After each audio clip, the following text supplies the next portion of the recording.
I'm Inc. magazine best-selling author Brett Kitchen, and I want to give you a free copy of my brand new book, Wealth Beyond Wall Street, because we all know another market crash could be right around the corner. After losing 35% in my IRA in the crash years ago, I said enough, and since then I discovered a way to grow money potentially double digits, reduce taxes dramatically, and also have my money protected when the next stock market crash hits. When the next market crash hits, you lose nothing. Call Wealth Beyond Wall Street now to get your free copy and talk with a specialist to discover this little-known strategy to get potential double-digit growth during good years and never lose when the next stock market crash hits, all while building a tax-advantaged retirement. Call 800-908-1616 to discover this asset that people like Walt Disney and JCPenney use to grow wealthy. Plus, get one of just 97 free books left. We even cover shipping and handling, no credit card required. Call 800-908-1616. That's 800-908-1616, 1-800-908-1616.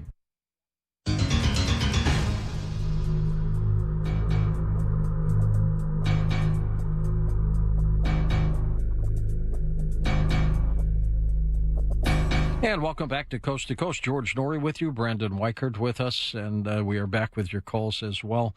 Brandon, what are the countries that have the capability of going into space? Let's name them. Let's start with the United States. Yep.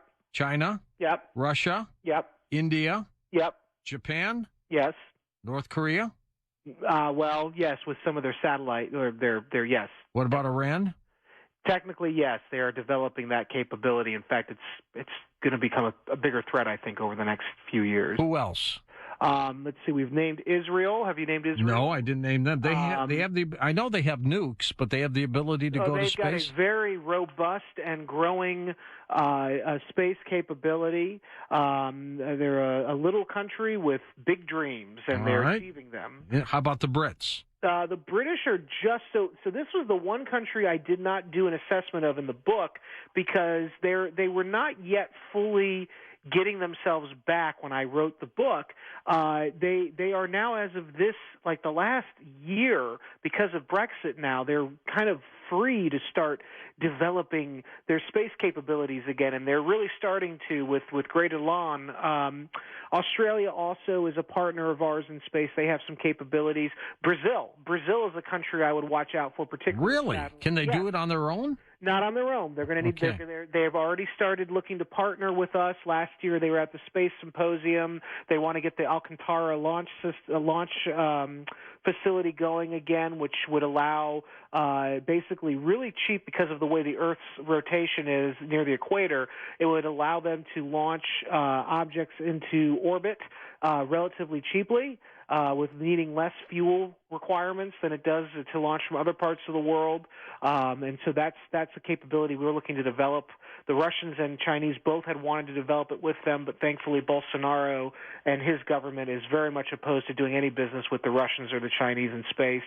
And then also the French. The French have French Guiana, which is the key spaceport for the European Space Agency right now.